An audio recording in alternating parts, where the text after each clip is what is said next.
Hey, welcome to Pantall Farms. I'm Chad Pantall. We're here in Murray County, Tennessee, 2781 Carters Creek Station Road. Our phone number is 931-486-2754. We're just a small family farm here in Murray County. We raise strawberries and vegetables of different kinds. We're originally tobacco farmers up until about, I guess, 2000 or 2001. We switched over to vegetables from tobacco, and me, my dad, and my brother, and other family members just kind of work and try to do the best we can with what we got to work with. Right now we're picking strawberries. This is May the 10th, 2010. May the 11th, 2010. We're picking strawberries now. We've got onions in. Head lettuce is in now. We've got some greenhouse tomatoes that were planted in the ground.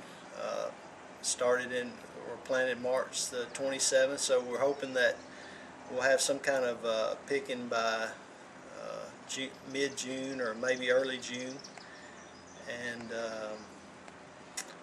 we'll have several other things later on in the year: watermelons, cantaloupes, sweet corn, pretty much anything you want we'll have available.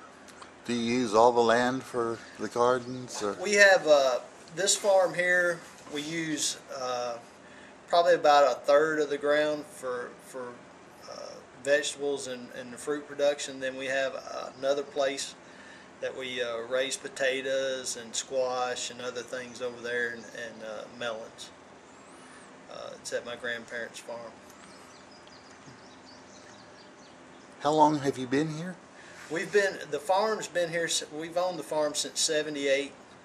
We've lived here since '85, but we started producing tobacco in '79. So it's been a long time since we've been in the farm. And my dad was he had a full-time job, and we farmed on the weekends or during the week. But we've been farming the ground since '79. You still have a job outside of the farm? No, my dad's retired. I full-time farm. I've worked in the implement industry as far as agriculture industry. I've been a sales rep for a company out of Iowa. I've worked for Massey Ferguson dealer, two Massey Ferguson dealers, tractor companies. So I've been around farming my entire life, just about. If not on the business side of it or the growing side, I've been involved in pretty much all of it. So you're pretty well acquainted with all the ins and outs and troubles. Well, especially the troubles. seems like in farming is never easy. It's something always against you. I think you got a better shot sometimes going to Tunica, Mississippi or something. Yeah. Did the flooding affect you? We didn't have much flooding. We had a lot of erosion of the soil, but no flooding. Since most of the croplands on top at this farm is on the hilltop, we didn't have much flooding, just more erosion than anything. Any damage to the crop? Yeah, we've had a little damage to the strawberries, but nothing significant, because the rain came all at one time. And all our strawberries and most of all our crops are on plastic anyway, so they were shielded from the dirt. So that was a big help. And not only that, before the rains come, we'd already cleaned the strawberry plants, so all the red ones had been picked clean before it rained, so that really helped.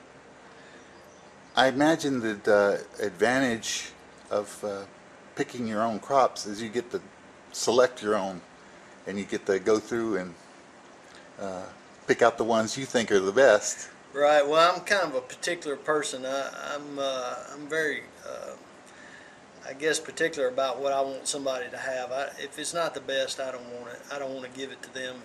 If it's not something I want to eat, I don't want to pass it on. And I probably throw away more stuff than I probably should. But we've got neighbors that's got hogs down the road, so it's well used. If you compare this though to what you would get in a supermarket, there's no comparison. No comparison. No comparison. Not when you pick it fresh daily. Right. Uh, we have a stand that's on the highway that we occupy 5 days a week, and we work the farmers market in Columbia, and we work the farmers market in Spring Hill, uh, and I hardly ever bring anything back home because people know where it's grown, and they like how we present things and how we take care of our crops and how we take care of our customers. And I imagine the price is better too. The pricing's better. Some things are more of a premium price because you're not buying something from California and it's sitting on a truck that takes 2 days to get here or a day to get here. And half of this product is on the bottom, at least, is bad, and you only see the top surface. Right, and not only that, when you're picking it fresh, it's at its premium ripeness. Right. And people are, you can just look at it and tell the difference.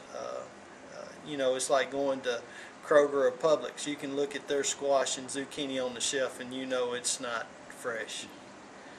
Most of the time they got it wrapped too soon, or right, or it's just it's just a time limit on freshness anyway.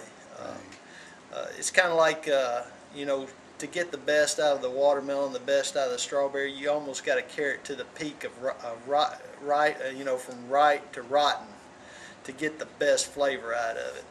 And it sometimes can be kind of tedious trying to get that crop at the best time for the customer. Right. And so they can get the best flavor out of it. Sometimes you go too far and you lose it, or sometimes you may pick it too early with a watermelon. So it's a balancing act. Well, Chad, thank you for your time and allowing me to come over and interview you. Appreciate it. Appreciate you stopping by. Good luck with the rest of the year. I hope everything goes good.